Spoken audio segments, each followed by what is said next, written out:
Very good evening, welcome to the debate. సహజంగా ఏ party అధికారంలోకి వచ్చినా కొంతమంది ఆఫీసర్స్ కానీ లేకపోతే ఉద్యోగులు కానీ ఆ ప్రభుత్వానికి అనుకూలంగా ఉండడం కోసం ట్రై చేస్తారు. ఎందుకంటే వాళ్ళకుండే సమస్యలు, వాళ్ళకుండే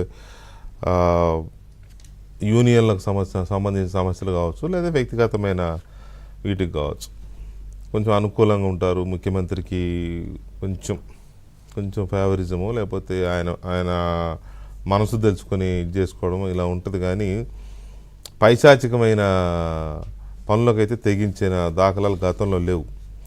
రాజశేఖర రెడ్డి గారి ప్రభుత్వంలో కనిపించే ఇప్పుడు చూస్తున్నాం, మళ్ళీ గడిచిన 4.5 ఏళ్ళుగా చూస్తున్నాం. అయితే రాజశేఖర రెడ్డి గారి ప్రభుత్వంలో కూడా ఈ మహానుభావుడు వల్లే అప్పుడు కొంతమంది జైలుకి వెళ్ళి వచ్చారు. ఆ వచ్చిన వాళ్ళలో మరేమీ ఏమంటారు, ఒక రియలైజేషన్, పశ్చాత్తాపం లేదు వాళ్ళకి. జైలుకి వెళ్ళి వచ్చినా కూడా మళ్ళీ వెళ్ళి అక్కడే చేరారు. అక్కడ అవే పనులు చేస్తూ ఉన్నారు.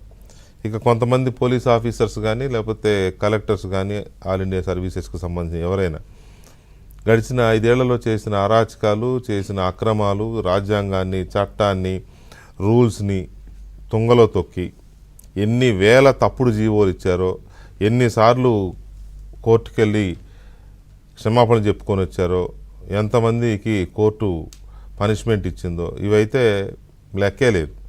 అయినా నో చేంజ్, వాళ్ళలో మార్పు లేదు.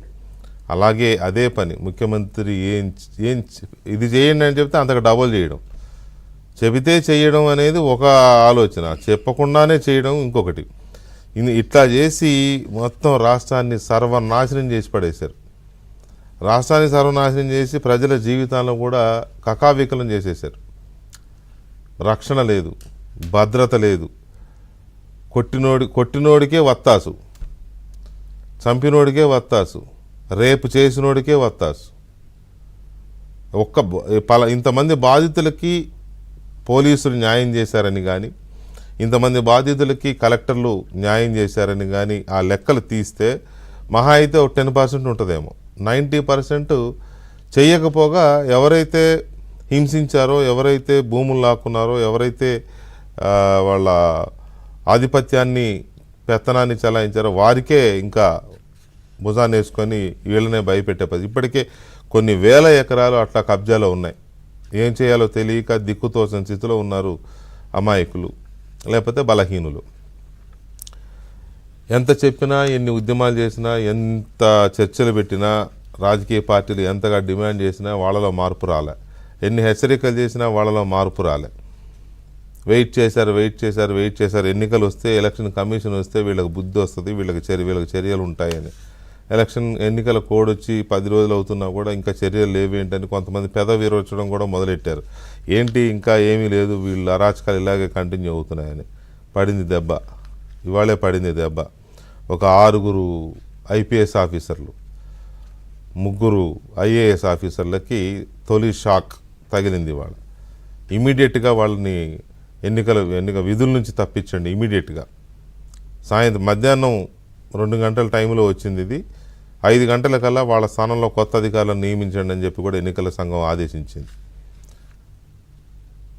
ఇంత స్పీడ్గా చర్య జరిగింది, ఇంత స్పీడ్గా వీళ్ళు యాక్షన్ తీసుకున్నారు అని అంటే వాళ్ళు ఇన్ని సంవత్సరాలుగా ఏ రేంజ్లో వాళ్ళు తమ విధి నిర్వహణలో అక్రమాలకు పాల్పడ్డారో, లేకపోతే స్వామి భక్తితోనో, లేకపోతే ప్రభుత్వం కోసమో, జగన్ ముఖ్యమంత్రి కోసమో ప్రజల్ని ఇబ్బంది పెట్టారో అర్థమవుతోంది. సో ఇంతేనా, ఇంకా ఈ 6 ఇంకా ఉన్నారా అంటే పెద్ద తలకాయలు ఉన్నాయి. ఆ పెద్ద తలకాయలకున్న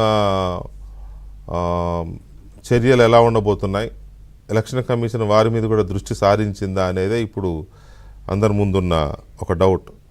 దాచేదేముంది ఇందులో? డీజీపీ మీద కంప్లైంట్లు ఉన్నాయి.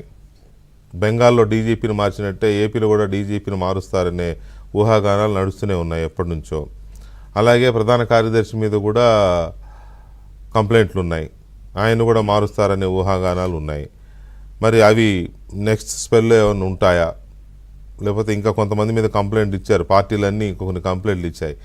ఈ కంప్లైంట్లు బేస్ చేసుకొని ఎన్నికల కమిషన్ మలివిడత జాబితా వస్తుందా, వీళ్ళతో పాటు ఇంకా కొన్ని శాఖల్లో ఉద్యోగులు కానీ రిటర్నింగ్ ఆఫీసర్లుగా ఉండే అక్కడక్కడ ఉండే ఇంకా కొంతమంది మీద ఆర్డీఓలు లేక తహసీల్దారు, జాయింట్ కలెక్టర్లు, డిఎస్పీలు, మొత్తం అన్ని సెటప్లో కొంతమంది మరి బరి తెగించి పనిచేశారు, పని చేస్తున్నారు కూడా. స్టిల్ ఇంకా బరి తెగించే పని చేస్తున్నారు కొంతమంది.